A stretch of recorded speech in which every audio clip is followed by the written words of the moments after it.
यह विखा विधि में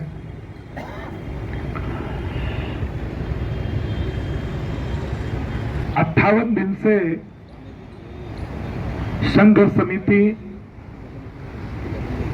पर्यावरण बचाओ, हरे वृक्ष बचाओ, जीवों की रक्षा हो, इस संबंध में ये अखंड धरना चल रहा है, जिसमें परम आदरणीय, परम सम्माननीय सुप्रसिद्ध उद्योगपति श्रद्धेय श्री राजा राम जी धारणा साहब, श्रद्धेय श्री आयदान जी साहब, अभी हमारे चौधरी साहब, बड़ा सुंदर उनका उद्बोधन रहा।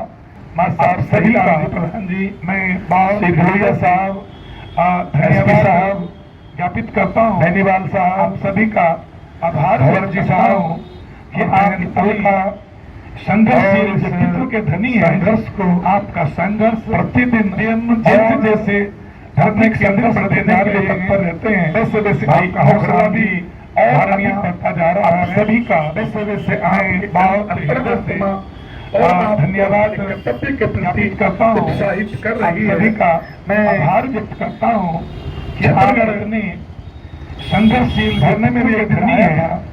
आपका स्वाभाविक था, जैसे जैसे सरकार करने के दिन बढ़ते जा रहे हैं, वैसे वैसे आपका हौसला भी और अधिक बढ़ता जा रहा है, वैसे वैसे आपके अंतरात्मा और आपको अपने कर्तव्य के प्रति उत्साहित कर रही है। मैं छत्तीसगढ़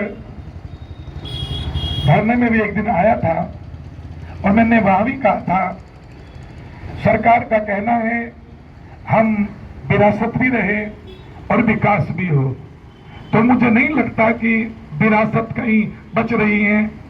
विकास तो कर रहे हो लेकिन विरासत मेट रहे हो। उधर कह रहे हो कि हम भारतीय, हमारी केंद्रीय सरकार संकल्प रखते कि वृक्ष लगाएंगे, एक वृक्ष मां के नाम हमने वन ट्री वन मदर के नाम से स्कीम चलाई है, लेकिन मुझे लग रहा है कि ये सरकार निरंतर हरे वृक्षों का इतना कटान, उनमें भी खेजल्ली, और खेजल्ली को तो राजस्थान की तुलसी कहा जाता है।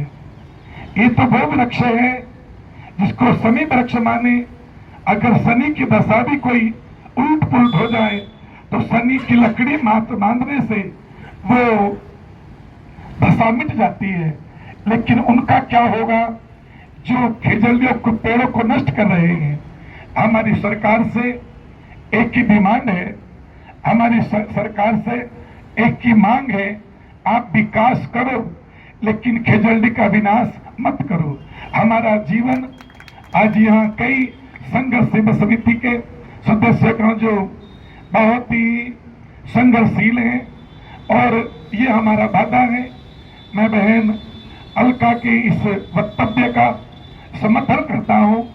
मैं महाराज सही राम जी के उस वक्तव्य का मैंने सराहना करता हूँ, मैं उसको पुण्य दोहराता हूँ। हमेशा इस समाज में जब हमारे उत्तराखंड से एक आवाज उठी, चिपको आंदोलन, और बहुगुणा साहब उसके चीफ रहे, मैंने उनसे पूछा था, बहुगुणा साहब आप तो हमारे उत्तराखंड के एक महान संघर्षशील व्यक्ति हैं, लेकिन चिपको आंदोलन की प्रेरणा आपको कैसे मिली? उन्होंने कहा महाराज आप तो विष्णुई साधु हैं, आपसे कुछ छिपाऊंगा नहीं, और दिल से कहना चाहता हूँ, मैं राजस्थान के दौरे पर गया, मैंने जोधपुर क्षेत्र में बहुत प्रचार प्रसार किया और माँ पहली बार मैंने सुना वहाँ कि माँ अमृता देवी ही नहीं, उनके साथ 363 बिश्नोई पेड़ को चिपक गए थे और अपने जीवन का बलिदान दे दिया था। मैंने वहां से ये चिपको आंदोलन की प्रेरणा ली थी। वो इतने बड़े महापुरुष भी चिपको आंदोलन यदि सीखा था तो माँ अमृता देवी से उन्होंने सीखा था। आज हम भाग्यशाली हैं, इस आंदोलन में केवल विश्नोई समाज नहीं, आज 36 बिरादरी इस संघर्ष में अपना हिस्सा ले रही है और वो 36 बिरादरियों का ये कथन है, यदि हमें भी अगर शहीद होना पड़ा तो शहीद हो जाएंगे, लेकिन हरे वृक्षों को अब नहीं कटने देंगे, हम खेजल्ली की रक्षा करेंगे। मैंने पहले भी कहा था, आज भी कह रहा हूं, वो हमारे समाज के लोग जिन्होंने अपने जीवन को तिनके के समान समझा था और धर्म को पर्वत के समान समझा था।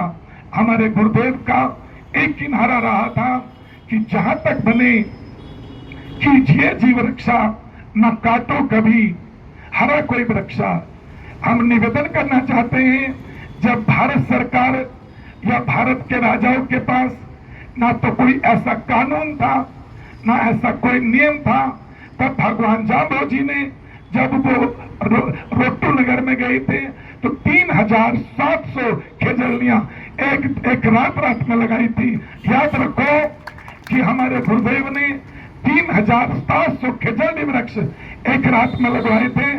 खेजड़ी वृक्ष हमारा प्राण है, खेजड़ी वृक्ष हमारा जीवन है। अगर खेजड़ी वृक्ष अगर कटा नहीं रुका तो हम पुनः वादा करते हैं, हम चाहे अपना शीश कटा दें लेकिन हर एक वृक्षों को, इन खेजड़ी के वृक्षों को नहीं कटने देंगे। हम गौ माँ के लिए, हम जीवों के लिए, इनको बचाने के लिए अपना जीवन चाहे हमें समाप्त करना पड़े, लेकिन हम इनको बचाएंगे। ये सरकार, ये गूंगी बहरी सरकार